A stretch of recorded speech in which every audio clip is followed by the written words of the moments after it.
So ఎప్పటి నుంచో TDP నాయకులు చెప్తున్న అంశం పదే పదే దానికోసం చర్చ జరుగుతుందని మనం అనుకుంటున్నాం. చర్చ జరిగే అవకాశం ఉంది ఫ్యూచర్. ఇదే ప్రధానమైన అంశం కాబోతోంది 2019 ఎన్నికలకు అనుకున్నాం. సో నిజంగా దానికి తగ్గట్టుగా రోజుకు అంశం తెరపైకి వస్తుంది. సో మొత్తం అన్ని చూస్తూ ఉంటే ఏమనిపిస్తుంది? ఇప్పుడు ఏపీలో టీడీపీ పరిపాలన గాడి తప్పిన మాట వాస్తవం. ప్రధాన ప్రతిపక్షంగా వైసీపీ ఆ అంశాల మీద ఫోకస్ చేయకుండా వేరు వేరు అంశాలు తీసుకొని టైం అయితే వృధా చేస్తున్న వాస్తవం. సో ఏ ప్రభుత్వమైన రూలింగ్లు ఉన్నప్పుడు కొంత అవకతవకలు ఉంటాయండి. కానీ ప్రధాన ప్రతిపక్షం చేయాల్సింది ఏంటంటే ఈరోజు ఆ అంశాలను పట్టుకోవాల్సింది పోయి వేరు వేరు అంశాలను పట్టుకొని ఈరోజు ఏమవుతుందంటే అసలు ముఖ్యమైన విషయాలు మొత్తం పక్కకు పోయినాయి.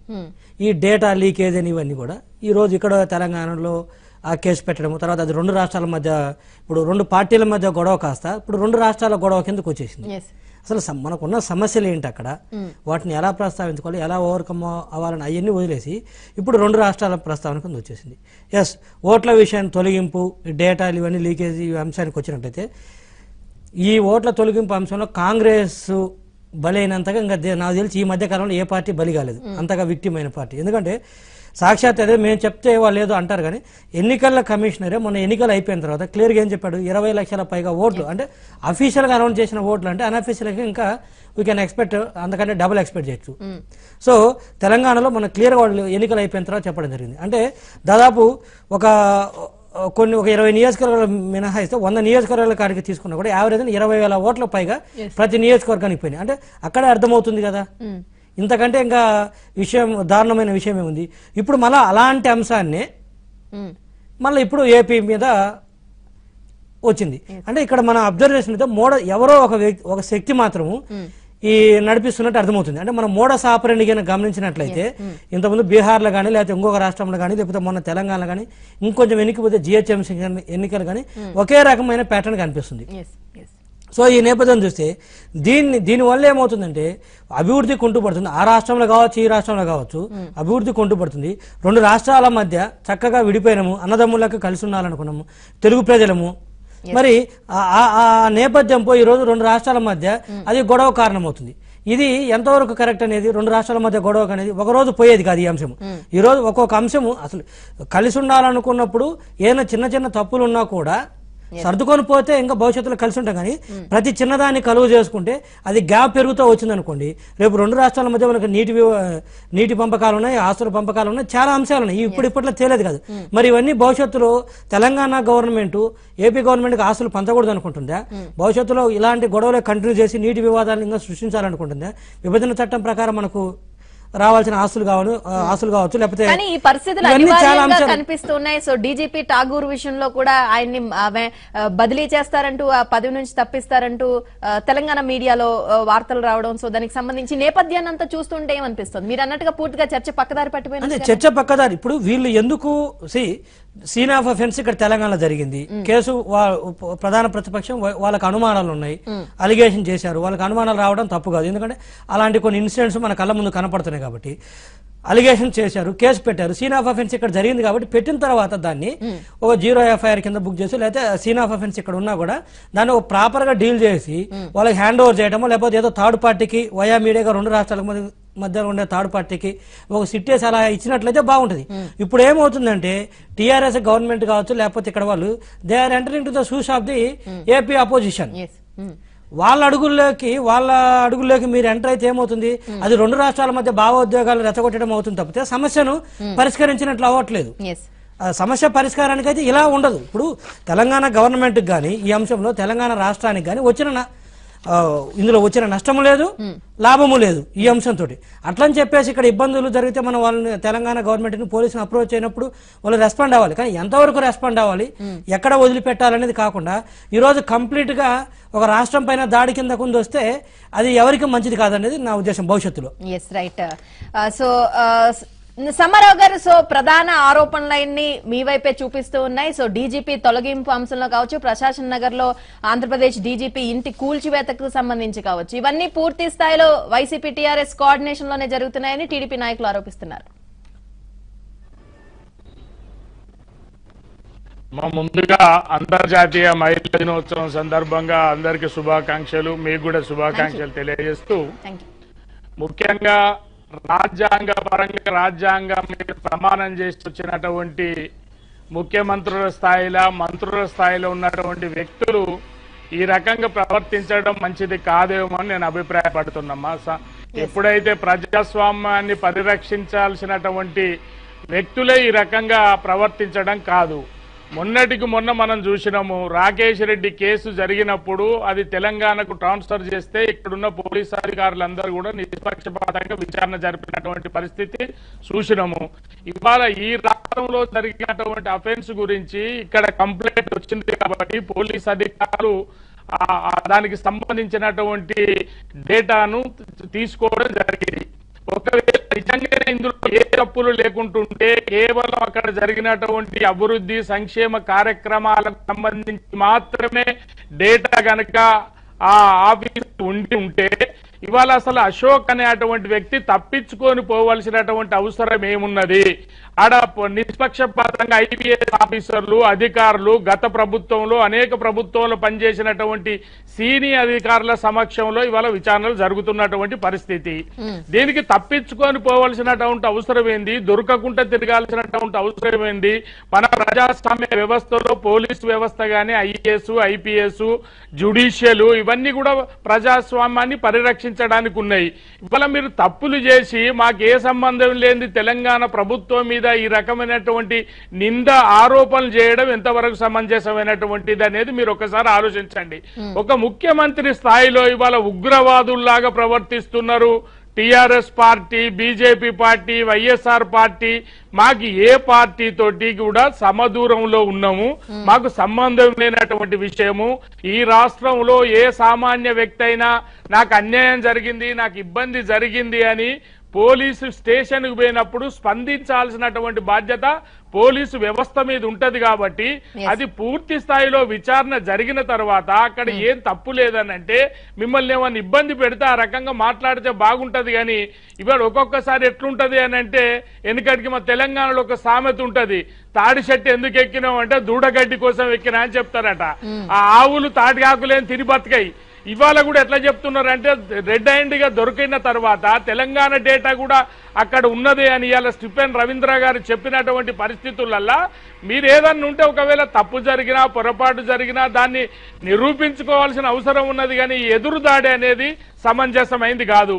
ఇక్కడ దొరికిన తర్వాత ఇక్కడ అందరూ కూడా ఈ అధికారులందరూ కూడా క్షేత్రస్థాయికి పోయి పరిశీలిస్తున్నటువంటి సమయంలో అక్కడ ఉన్నటువంటి మంత్రులు పోలీస్ స్టేషన్లకు పోయి కంప్లైంట్ చేసి ఎదురుదాడి చేయడము, తెలంగాణ ప్రభుత్వం ఏదో కక్ష సాధింపుతోటి ఉన్నదని అటువంటి దుష్ప్రచారాన్ని చేసుకోవడము, తెలంగాణను భూషిగా చూపెట్టి ఆంధ్రాలో మళ్ళా రాజకీయంగా పబ్బం గడుపుకోవడానికి ప్రయత్నం చేస్తున్న తప్ప మరొకటి కాదు అనేటువంటి విషయాన్ని కూడా ఈ సందర్భంగా గుర్తించాలి.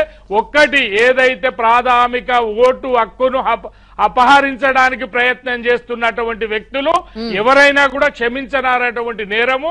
దాన్ని ఈసీ అనేది ఒకటి ఉన్నది, ఎలక్షన్ కమిషన్ అనేది స్వతంత్ర ప్రతిపత్తి కలిగినటువంటిది ఒక ఈసీ అనేది ఉన్నది. భారతదేశంలో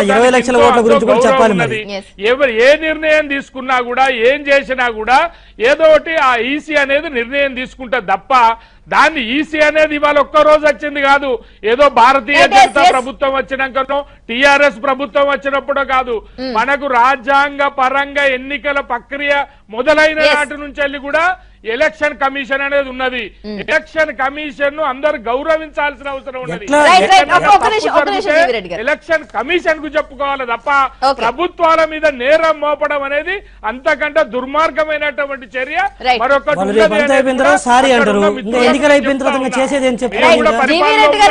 మీరు కూడా అధికారులు, మీరు కూడా పరిపాలించు, అది ఆలోచించుకోవాలి. తెలంగాణలో ఎన్నికలు అయిపోయినాయి, కాంగ్రెస్ విక్టిమ్ అయింది, బలి అయిపోయింది, అంత అయిపోయిన తర్వాత ఈసీ వచ్చేసరికి సారీ అన్నది. సారీ అంటే ఇప్పుడు మేము ఓడిపోయినా కాంగ్రెస్ దేశం అంతా బలి అయిపోతున్నదయ్యా బాబు. ఎక్కడ బలి అయిందండి? దేశం అంతా ఎక్కడ బలి అయింది? దేశం అంతా ప్రజలు తిరస్కరించారు. మనం 3 రాష్ట్రాల్లో గెలిచినాం. మరి ఎక్కడ తిరస్కరించారు?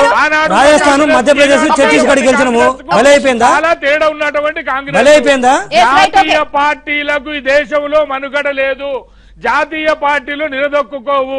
జాతీయ ఈ పార్టీలే దేశంలో ఉంటవి. ప్రాంతీయ పార్టీలన్నీ కూడా ఎక్కడికక్కడికి బలంగా నిలదొట్టుకునేటువంటి అవకాశం ఉన్నది. ఓకే, మన ఓకే. యావత్ ఓకే. భారతదేశం ఓకే. అంతా కూడా తెలంగాణ సమరావు గారు, ఒక్క పరిపాలన నిమిషం. వైపు, తెలంగాణ ముఖ్యమంత్రి రంగరాజు గారు. వైపు, తెలంగాణ ముఖ్యమంత్రి ఏ నిర్ణయాలు తీసుకుంటారో ఆ నిర్ణయాలు కొంచెం ముందో వెనుకో మొత్తం భారతదేశం తీసుకునేటువంటి పరిస్థితి మీరు గమనించాల్సిన అవసరం ఉన్నది. Yes right, okay. ఒక నిమిషం, ఒక చెప్పండి నిమిషం. అమ్మా. రంగరాజు గారు, సో ఎవరిని ఏ పార్టీని ఇష్యూలోకి లాక్కూడదన్నా ఎక్కడో చోట ఇంటర్ లింక్స్ దొరుకుతున్న పరిస్థితులు మనం చూస్తున్నాం. సో ఒక పక్క డీజీపీపై ఏదైతే ఒక ఆరోపణలు చేస్తూనో లేకపోతే తొలగిస్తారంటూనో ఒక పత్రికలో ఒక ఐటమ్ వచ్చిన తర్వాత, ఒక వార్త వచ్చిన తర్వాత వెంటనే ఇమీడియట్ గా సో వైసీపీకి సంబంధించిన ఎమ్మెల్యే దానికోసం కోర్టులో కేసు వేస్తారు. వెంటనే బీజేపీ కూడా దానికి కంటిన్యూషన్ అన్నట్టుగా బీజేపీ తొలగించాలంటూ ఈ మొత్తం ఈ ఏపీ డీజీపీని తొలగించాలంటూ మీరు కూడా వెళ్ళి ఈసీని కలిసిన పరిస్థితులు. సో ఎంత వద్దనుకున్నా ఎక్కడో చోట ఇంటర్లింక్ అవుతున్న పరిస్థితులు చూస్తున్నాం.